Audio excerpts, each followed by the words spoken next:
have to like not move around, and it's gonna be a good night. Okay, I'm ready now?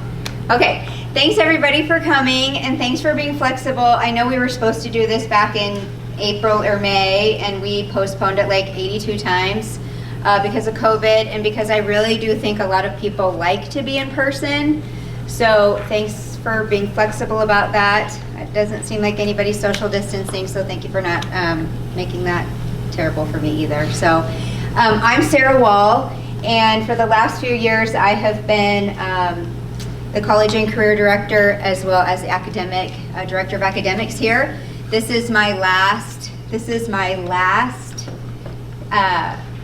presentation at Coal Valley. So taking over next year is going to be Mrs. Hill in the back, blue shirt.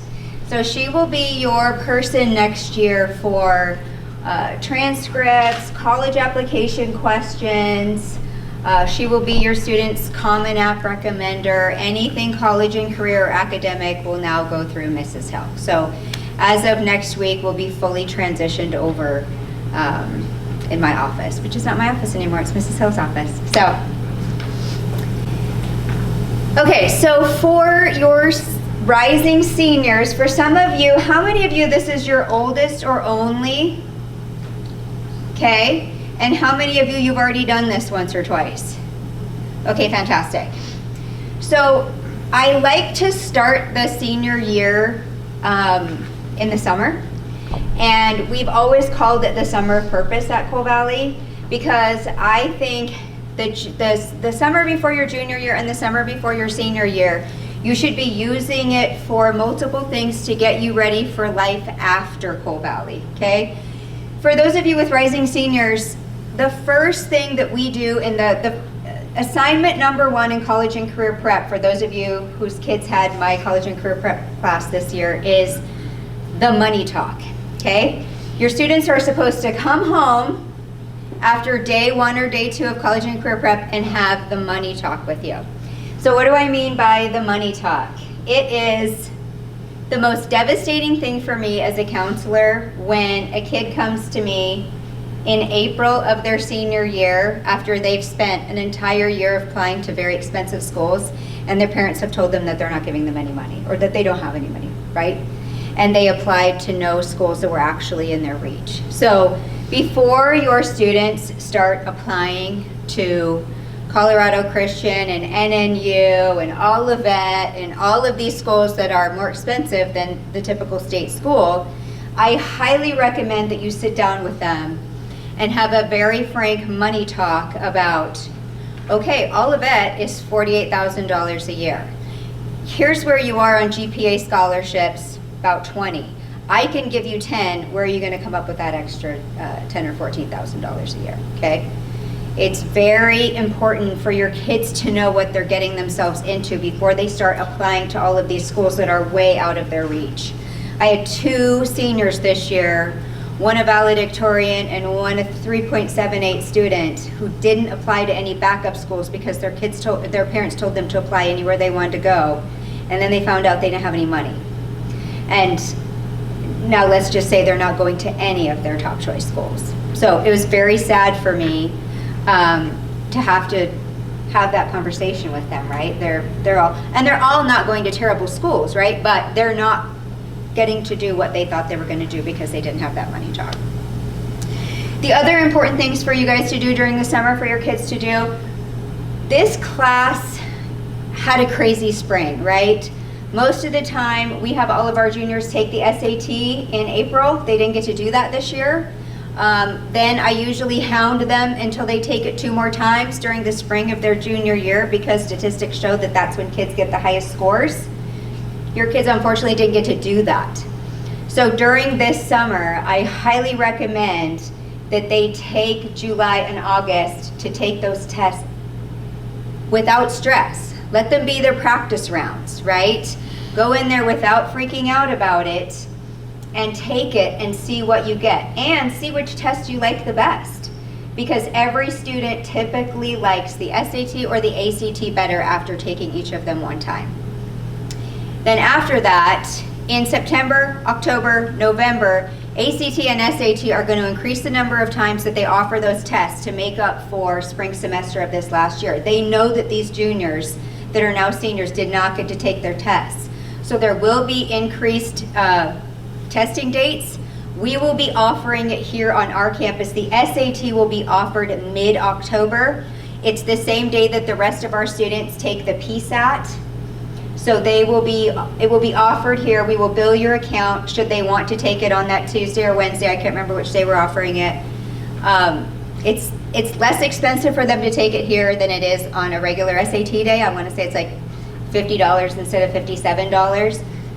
But it is a good opportunity if they take that August or September or July as a practice round, then they can take it again in October here. It will be offered twice in November and then twice again in December. So take advantage of this summer to get ready for it.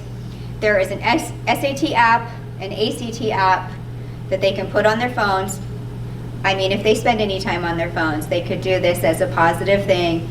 Khan Academy is great. Buy the books with the paper tests in the back because both of those tests are paper tests.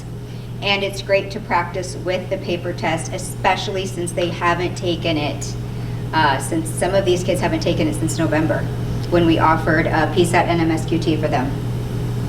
As you look over your transcript, if there's a grade on there that you maybe don't love, we can remediate that grade. It can go away if you retake the grade, the class, either through IDLA, which we are currently just about done registering for, but we still can put you in an IDLA class if you want it. There are some classes that we're offering here on campus. Honors English is one of those classes because that's a harder class to remediate unless you go through one of the higher level universities that offers it for a higher price. We're offering it for not a terrible price. The district is offering a very limited amount of seats in their summer school this program because there were so many kids from the district who needed it after COVID. So I'm not sure how many spots will be left in the district. Another great way to spend your summer, as these college campuses start to reopen, I get emails like 15 times a day of, here's the day we're opening for tours. Look at the schools that your kids want to look at. You all missed the trips that we had scheduled for the spring semester or that you might have had scheduled for spring semester. Take this opportunity to go and tour those schools that your kids might be interested in. There will be trips in the fall for the seniors, the same trips that they missed in the spring we have rescheduled for the fall. And evaluate your concurrent credit status. Every year, this is the biggest hiccup for college application and admission is, Mrs. Wall, how many concurrent credits do I have? The answer is we don't know. So we know what classes we offer for concurrent credit, but we have no idea who actually signed up for the concurrent credit and who followed through and paid for the concurrent credit and took the test through CWI or NNU, or BSU now. We have a BSU concurrent credit class. So it's your student's job, which really means it's our job, let's be honest, to call those schools, find out which classes they took and completed for that concurrent credit. So if Anna is applying to Olivet, which I'm just assuming she is, and they ask how many concurrent credits do you have, we're not going to be able to answer that question for her, okay? She's going to have to call CWI because maybe she took early American history, maybe she took world history, maybe she took a math class. We don't know. We know it's offered, but we don't have any way of tracking who actually paid for those concurrent credits and what that CWI transcript might look like because those universities are in charge of their own transcripts. So to get access to those, you need to contact the specific registrar at those universities and they will be able to give you access to that and send copies either to you or to the universities that your kiddos have applied to. Does anybody have any questions about that? Yeah. In August, okay, so things are different now than when maybe some of us went to college. August, all of the applications are open. And actually, for some of our partner universities, applications are already open. They opened in May. So starting this summer, your kids, probably with your help, should be researching these universities, see if they are academically qualified, right? All of that information is in their admissions tabs usually. If they want to go to Clemson and Clemson requires 3 years of foreign language and your kid has taken none, it's probably not a good fit for them, right? So research your universities, find out about the money part of it, and see which ones your kids are interested in applying to. Record the application deadlines. I'm not a big fan. I think everybody should be done applying by the middle of October. That's typically when the early application deadlines are, mid-October-ish, because I think as we get further into first semester and into second semester, senioritis sets in a little bit for some sweet people, and it doesn't get done. And when we went into quarantine, I probably had 20 seniors who hadn't applied to any universities, right? Just forgot, or they were busy, or basketball wasn't over, whatever it was. We had a bunch of kids who were scrambling at the last minute to apply to schools, when really at the beginning, when school is just starting and you don't have a heavy class load, it's the best time to set time aside and apply for schools, especially since a lot of our seniors have early release or study hall or office aid or whatever. Like, you can sit in there and do your applications. Like, it's pretty easy to do. So my recommendation, especially if your kids are applying to more than one school, like my oldest daughter probably applied to 15 universities when she was applying. And we set up a binder, okay, because we're old school, we're not about OneNote, but if you're about OneNote, then God love you, it's gonna be a lot easier. We had an actual binder with tabs. I printed out all of her email communications when she applied, her copies of her essays, and the most important piece of information to record is the username and password that you have set up for each university, because there's nothing more embarrassing than when you make your student call Clemson for the 3rd time because she forgot the login information again. So write it down so that you have it hard copy, email it to yourself, start a OneNote folder, whatever, and don't do that for your students. Like, make them call. It's very humiliating and they learn a lesson.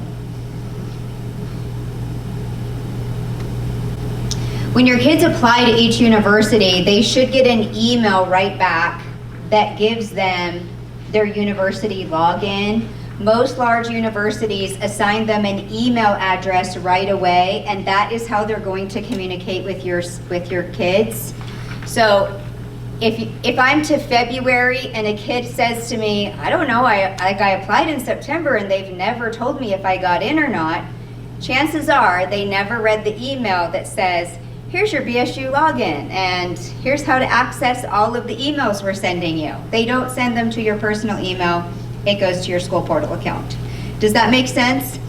Every time a student applies to a university, typically, unless it's a very small university, they will get a portal login, username, password, and that is how they communicate with students, especially public universities.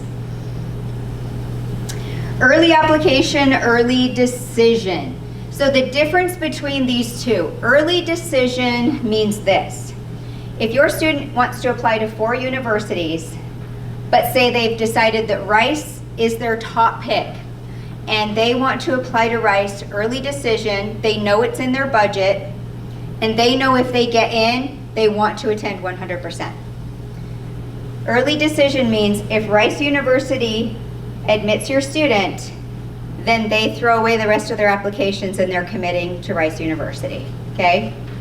Early application means that Rice University really wants to get as many applicants as they can during that early part of first semester. So there's some incentive for kids to apply early, but it is not an obligation to attend. So maybe if you're applying to Rice early application, they might offer you an extra $2,000 a year in scholarship should you decide to make their October 15th early application deadline. That way, after you're through the whole process and you say, yeah, Rice really is the best fit for me, You have applied early, you get your academic scholarship, and then on top of that, you will get that early application, early decision scholarship. Does that make sense? So early decision is binding, early application is not binding. All Ivy Leagues usually have that early decision qualifier, as do a lot of the Southern universities. What's the benefit to early application? Just like what I said, there's money attached to early application. I can't think of one university that does not offer some sort of financial incentive to commit early to their university because they want to know how many kids are coming, right? It's beneficial to them and it's beneficial to your student. All of our partner universities, which we're going to get to, offer students not only academic award and partnership award, but also that early application, early committal, whatever you want to call it, scholarship. And it's usually around $1,500 a year, and it's renewable for all 4 years. And frankly, if your kid is all done at the end of first semester, you don't have to worry about second semester. Yeah? So on an early decision, does that mean that they should only do that for one school? Because if you get accepted and you have like 4 applications out that are early decision. So early decision, normally you only apply early decision to one school because one of the questions on the early decision application is how many other schools have you applied to? And you have to sign a contract, and Mrs. Hill has to sign it because I've had to sign it every year for kids who apply early decision that says I will remove the other applications out of their Common App. Yeah. And there's no universities in like our direct area that offer that option. They're mostly Southern and East Coast schools. Okay, we've talked about username and passwords, the binder. Save your emails, like if you're an Outlook person, create a folder for each school. I love it when kids call me and say, I don't know who my rep is for that school because they've probably emailed your kid 82 times in the last week or texted them. A lot of reps will text your kids. They all should be saving the emails in a binder so that they know who to call if they have a question or if they're going to be on campus or whatever they need.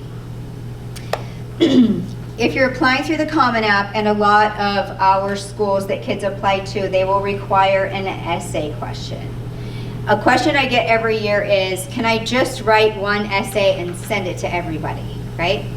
In theory, that would be good, except for a lot of the schools use different prompts, right? And one year I had one kid who just sent the same essay to every single school, even though the prompts were like dramatically different. And he was shocked that he didn't get into some of them. So read the prompts. A lot of the prompts are going to be similar. The universities pull their prompts off of the Common App. So if it's tweaked slightly, just tweak the essay. Like there's nothing wrong with that. But if it is a drastically different prompt, like tell me your greatest community service achievement during high school versus tell me about the thing you hated the most about high school, like you shouldn't turn in the same essay for both of those prompts. So please make sure that your students have read the prompts, and if you're not proofreading those to make sure they make sense with the prompts, that's what our job is. So have them bring it to one of us, not me because I won't be here, or one of the English teachers. That's what we all get paid for, is helping them read those essays. So please don't let them turn it in without at least in one other pair of eyes reading that essay.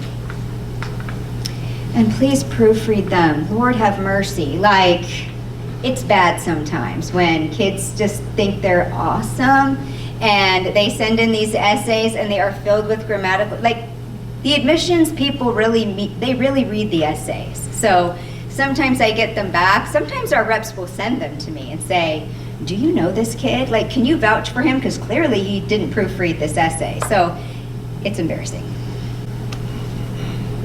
You'll receive a lot of communication. Keep it in the binder or OneNote. They communicate internally. We've already talked about this, how embarrassing it is if you have to call them and admit that you've lost it again. The Common App is, there's no good word to describe it. It's a lot of work. So if your student is applying to a school that offers its own application or participation in the Common App, choose its own participation. It's a lot less work. It's a lot less writing. It's so much less time consuming. But if they're applying to 5 schools who are all on the Common App, choose the Common App. They will write 5 essays on the Common App. It is a lot of work. There's a couple of universities in our state that like the Common App, but they also have their own applications. They're a lot less work for students. They're a lot less work for the counselors. Common App is a lot of work for everybody all the way around. For those of you who aren't familiar with the Common App, it is a consortium of schools who have thrown into one big application. You can log in, create an account on Common App, and apply to any of the schools that participate in that service with one big application. It's pretty invasive demographically. They want a lot of your information. You will need a copy of the transcript to fill out the Common App because it asks for every class that your student has taken from 9th grade on. And then it will also require the 5 essay prompts to choose from. I think last year they required them to have 3 of the 5 essays written. Then there's the opportunity to list who you want as your recommendors. Historically, that has always been me for the counselor. This year it will be Mrs. Hill. She will be the recommendor for the Common App, as well as you will choose 2 teachers on the Common App to be your recommender. Here are the guidelines. Hear me when I say this. You need to give your teachers 2 weeks notice on a Common App or any recommendation request, okay? We don't just like keep them in our drawers and provide them. We, especially me, and I know Mrs. Lee is like this, Mr. Bergeron especially, obsesses over recommendations. We can't crank them out in 10 minutes for your kids. For me personally, I have a relationship, I think, with every single rising senior this year. And I use all of that to write their recommendations. And so it's really important that you give your teachers enough time so that they can write you the best recommendation that they can. Because if you're a student who's right on the edge, right? You're 3.5 and they really want somebody who's a 3.6 and your SAT is a 1350 and they really like 1360, your recommendations are what they're going to look at to sway them over the top for you. And I know some people think it's silly, but I've seen it time and time again where reps read those recommendations or admissions departments read them, and it is a deal breaker. So please give your recommendors enough time to fill those out. Mrs. Hill is your recommender. And the Common App will open in August. So for those schools who participate in the Common App, it typically opens August 1st. So what happens after you're all done? Your transcripts will go to your university. How does that happen? There is, this summer we are loading an online transcript request form onto the main page of our website. So either you or your student will log in, they will fill out that electronic form. That form will go to Mrs. Hill. Mrs. Hill will send your transcript either electronically or via the mail, depending on if your university is having classes next fall or if they continue to be online. They will go to your university. It does not happen in 10 minutes. So there's a 72-hour turnaround for transcript requests, unless you buy us lunch or bring us something like it's a really good gift. We can make it happen faster, but typically 72 hours to get transcripts out the door, okay? So be mindful of that, because sometimes I have kids rolling in saying, you didn't send my transcript. I said, you gave it to me yesterday at 3:30. So beware that there is that turnaround. Common App versus regular app, we've talked about that, and the recommendations. So after your student submits their application, most schools will request test scores, either SAT test scores or ACT test scores. Those do not ever come from us, they come from you and your student. So make sure that you have recorded the login and password for the SAT account and the ACT account, because whichever test score is higher is the one you'll want to use, obviously. but they don't ever come from us. You will log in, hit send scores, and send it to whichever university your student is applying for. The same is true for your concurrent credit transcripts. We've already talked a little bit about that. But if the university requests the concurrent credit transcripts, those transcripts come from your request to that university. We do not have a relationship with the universities that allow us access to their registrar information. And my favorite quote, I don't know who said it, maybe it was me, I don't know. The biggest enemy to success is poor planning and missing the deadlines. So deadlines, I don't want to set you up for success or failure here, but the smaller universities, private universities, they're a little bit more flexible with their deadlines, right? I can call and say, really, he's a great kid, like he's been really busy, can you accept his application? And they'll do it. The state universities, they don't care. So if you are set on a state university, you need to meet their deadlines, and you need to make sure that you know what those deadlines are, because they will not care. Their scholarship deadline, February 12th usually, and they don't care what your excuse is. You could be in the hospital with it, like they don't care. So, and I found that out this year. Scholarships. So this is something that your kids should be doing all year, not waiting until May when they realize they don't have enough money to go to school next year. The scholarships are really the easiest thing to find in the university website. So some of the ones that I looked at for today, Idaho State University, the University of Idaho, BSU, Lewis and Clark. If you type it into a Google search bar, you will find it, right? Brennan, you found the ISU one very easily just typing it in, okay? Most of those, it comes up in a graph. You find your GPA, you find your test score, you find how much money they're going to give you, okay? This holds true for private universities, for big schools. Sometimes it is harder, but it will nearly always be found in the admissions tab or under financial aid, okay? During the school year, you will get approximately 87 emails from us in the academic department talking about when scholarship deadlines are. The state of Idaho, if your student is interested in going to any of the Idaho schools, whether it's community college, a private school, or a state university, all of those qualify for all of the Department of Education of Idaho scholarships, okay? There's a few different ones. One is the Governor's Cup, which is merit-based. Anybody with a 3.4 and above typically qualifies for that if they fill out the application completely and proofread their essay before they turn it in. The other one is the Opportunity Scholarship. This is a need-based and a merit-based scholarship, typically about $4,000 a year, renewable for those kids who meet both of those guidelines. That one's a great scholarship. I really encourage you every single time your kid is applying to a school to find their scholarships page on their website and see really what that would cost to attend. Most of the kids who took college and career prep already have a scholarships.com account, and they have a FastWeb account. If they don't, that's a really great mining resource.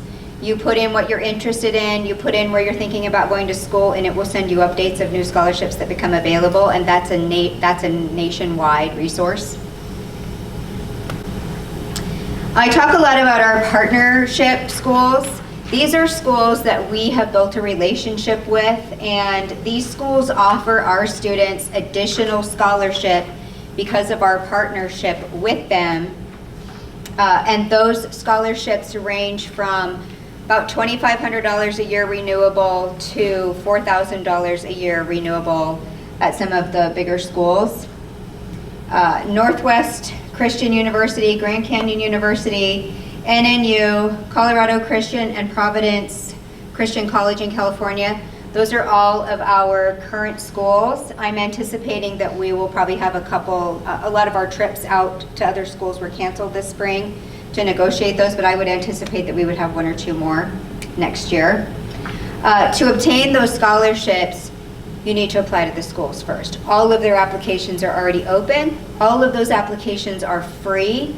If you can't find the code on their website, some of them don't charge at all, but some of them do have a code required. I have all of those codes.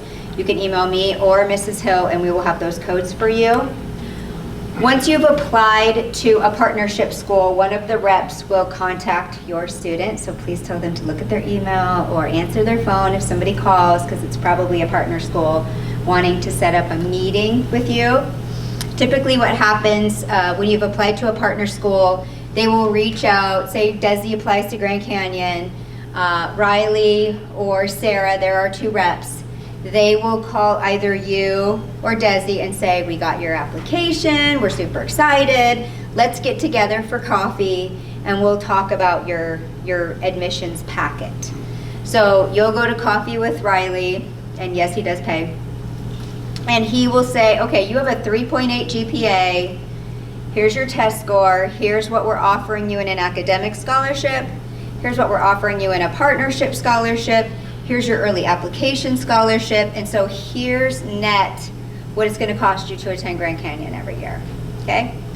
They also have the ability of putting in a student loan in there. If you're going to take a student loan, they'll show you what your parent loan would be if you're going to take a parent loan. They all do a really good job of sitting down with parents and giving them the bottom line. To go on the GCU fly down, you have to have had that meeting with one of the reps. And then they put you on the fly down, okay? So if you have a student that you know wants to apply to Grand Canyon, apply early and get on one of the early fly downs, because the early application scholarship decreases every month throughout the senior year for Grand Canyon. And it will decrease for everyone after December 1st. That's when all of those scholarships go away. Okay, does anybody have any questions about any of the partner schools? Oh, good question. So Colorado Christian offers their scholarships are a little bit different than the other schools. The $1250 is just for going to Coal Valley. We are a partner school with them, so they offer our kids $1250 a year, renewable for 4 years. The other $1250 is if you participate in one of their conferences, and the links are below that. They offer 2 conferences during the senior year that your students can participate in.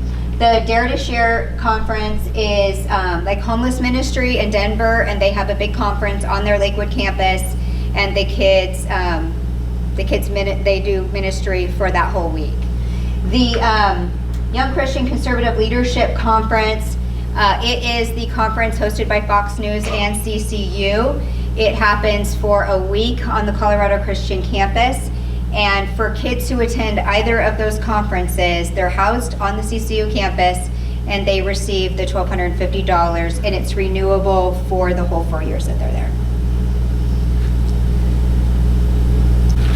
Honors colleges. So once your student has applied, let's say Katie's going to apply to the University of Idaho because she wants to hang out with Jacob probably. Once you've been admitted to the bigger university, then your mom decides, really, should you be in with 12,000 people? Why don't you apply to the Honors College? The Honors College is this great small group of probably 1,700 students, right, inside the bigger university, and their core, their GURs, whatever you want to call them, are offered at the honors level. So your students aren't competing for spaces in Bio 101 with 2,000 other freshmen. They're taking those honors courses. It'll be honors Bio 101 with maybe 32 kids instead of 400 kids. So is it a big deal? Like, I thought it was. My daughter only applied to universities that had like 25,000 students or more. And so our deal with her was, we're fine with it, but you have to apply to the Honors College. And if you get in, you have to attend the Honors College. Part of that was because we knew that she would be annoyed in general population classes.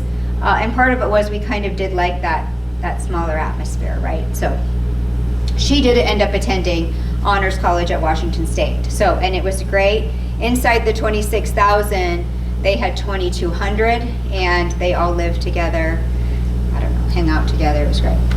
Who qualifies? It's different for every university. Most of the times you will be invited to apply should you be a qualifier. For Grand Canyon, I think it's about a 3.7 and above qualifies you with your test scores to apply to the Honors College. U of I is about the same. BSU is about 3.8 plus your test score to be in their Honors College and to live in their honors dorm. So every university is a little bit different, but there is money attached to the honors colleges. So if your student is interested and they need $2,500 more a year, it's a great way to get it, as that's typically the Honors College award. Okay, this is the most terrible part of my presentation. It's FAFSA. For those of you who have already sent kids off to school, you know FAFSA is the free application for federal student aid. It's terrible, and can your student do it? Yes, I don't recommend it because most of the time they mess it up in some way and you end up having to do it anyways for them. FAFSA opens in October, and FAFSA is the only way that any university can assess a need-based grant or a need-based institutional grant. Okay, so what does that mean? If your student applies to the University of Idaho and based on your taxes, the federal government says, oh, you are a person of need, right? You make less than, I don't know what it was last year, $80,000 or something. So we're giving your student the full Pell Grant, which is $5,500.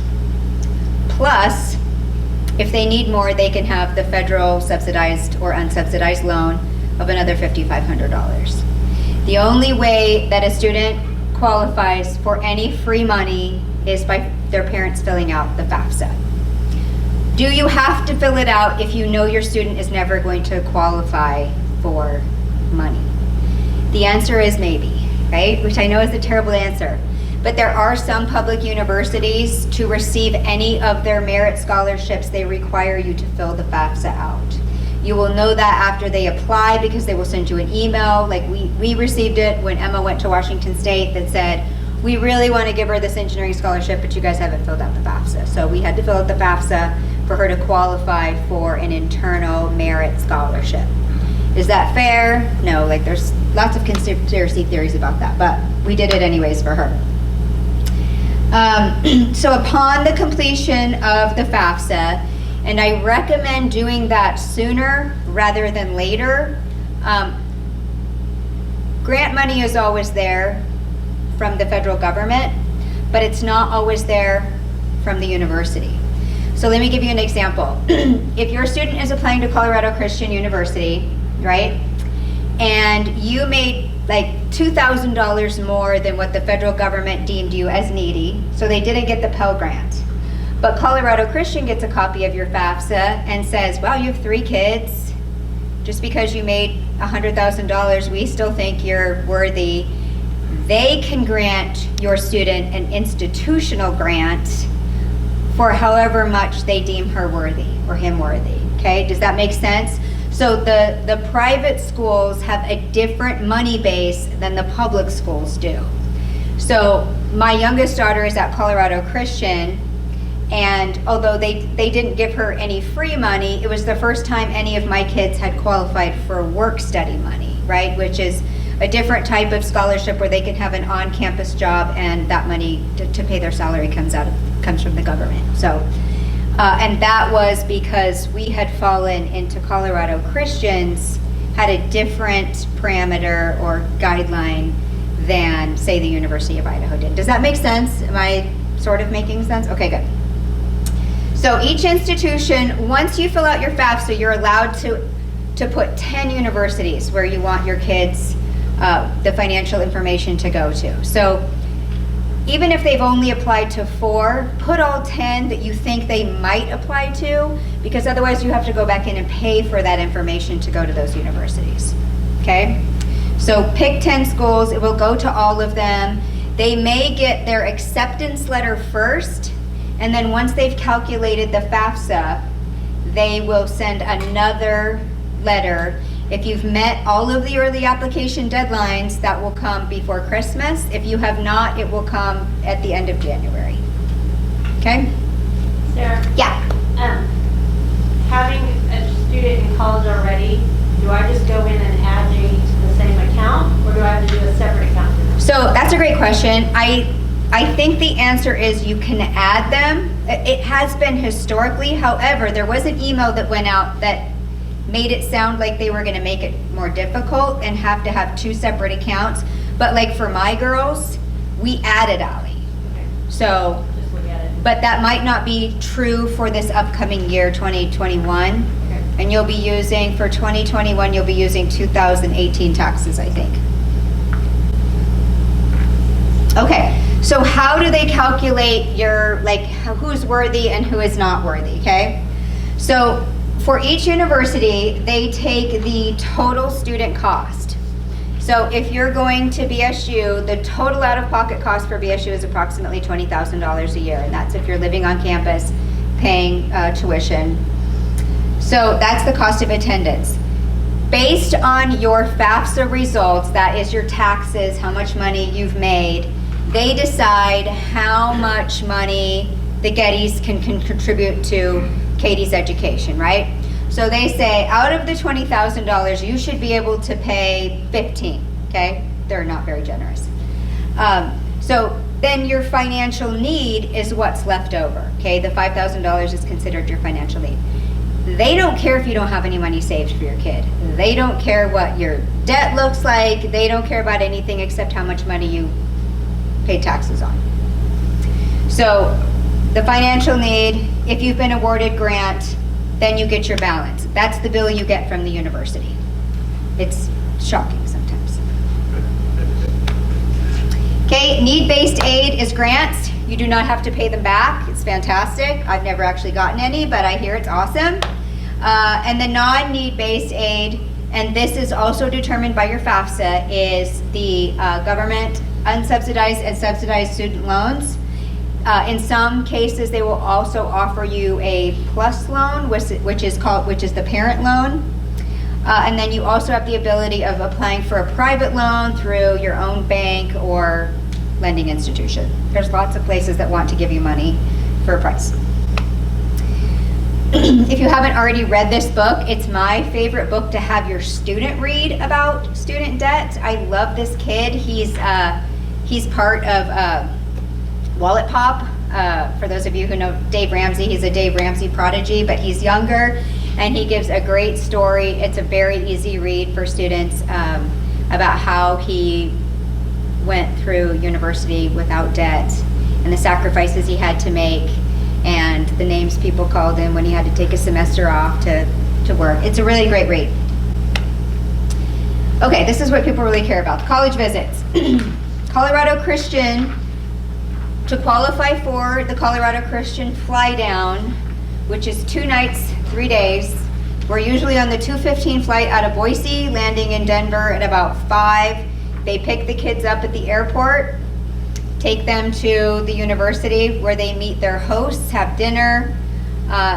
Then all day, Thursday and Friday, they have tours, they have activities. If they go in the November one, they'll probably be sledding up on Copper Mountain. If they go to the October one, they'll be doing Amazing Race through downtown Denver, is usually what they do for that earlier fly down. To qualify, your students need to have already applied and been accepted with all of their information in to that university. Colorado Christian's application is already open, so if you are interested, if your student's interested in applying to Colorado Christian, apply sooner rather than later. Their reps will be here in September or October to meet with any kid that's interested in CCU. The University of Idaho, Washington State, and Lewis and Clark trip will be October 22 through 24. They will be leaving at the crack of early, like 5 a.m., because they will be doing Lewis and Clark and Washington State in the same day, overnighting in Moscow and doing Envision U of I on that Friday. And then the lucky chaperones get to drive them home afterwards, so it's awesome. Grand Canyon University will do probably 8 fly downs during the course of the first semester. They're pretty good about having them every other week. The trick is, like I said before, you have to have applied, been accepted, and had a meeting with either Sarah or Riley, and they set those up for you. They don't go through us. So Colorado or Grand Canyon contacts either the parents or the students separately. They don't go through us. They usually do a good job of telling us who's been admitted, but we don't arrange that fly down for kids. That's the only one that we don't arrange. Colorado Christian, we do it, and the other schools, we are in charge of those fly downs. Done by December 15th, it's the dream. You will know how much academic scholarship you have.